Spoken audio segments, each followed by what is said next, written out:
السلام علیکم۔ کل شام ایک بڑے اسٹور سے کچھ سامان خرید کر باہر نکلا تو ڈپارٹمنٹ اسٹور کے بالکل ساتھ ایک چھوٹا سا ٹھیلا تھا جس پر ایک شخص ڈرائی فروٹ بیچ رہا تھا۔ گاڑی میں سامان رکھ کر میں نے سوچا اس سے ذرا قیمتیں چیک کی جائیں۔ مونگ پھلی 320 روپے اور گوجر خان کی 300 روپے کلو دے رہا تھا۔ دیسی گھی کی مشہور ریوڑیوں کے برانڈ کی قیمت پوچھی تو آدھا کلو کے پیکٹ کی قیمت 300 روپے بتائی۔ میں چونکہ ہر ہفتے بعد ڈرائی فروٹ خریدتا ہوں، مجھے قیمتوں کا اندازہ تھا۔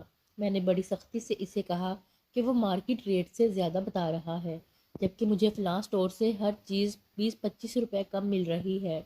اس نے بڑے تحمل سے میری بات سنی اور جواب دیا، صاحب جی، وہ اسٹور بہت بڑا ہے، اس کی روزانہ کی سیل لاکھوں میں ہے۔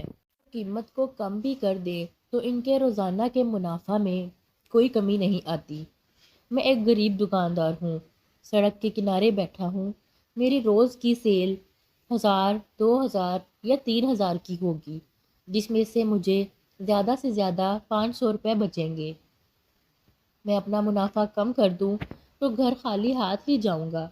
اس کی باتیں سن کر مجھے سخت شرمندگی کا احساس ہوا۔ سرمایہ دارانہ نظام اور اسلامی نظام میں یہی فرق ہے کہ اسلام میں مارکیٹ فورسز قیمتوں کا تعین نہیں کرتے، بلکہ خریدنے اور بیچنے والوں کے حالات کو بھی دیکھا جاتا ہے۔ میں نے اس ٹھیلے والے سے مونگ پھلی، اخروٹ اور ریوڑیاں خرید لیں۔ اس نے ڈسکاؤنٹ آفر کی، لیکن میں نے لینے سے انکار کر دیا۔ واپسی میں گاڑی چلاتے ہوئے میرا ذہن اس کی باتوں کی طرف لگا رہا۔ اگر ہم افورڈ کر سکتے ہیں تو کوشش کرنی چاہیے کہ چھوٹے دکانداروں سے خریداری کیا کریں۔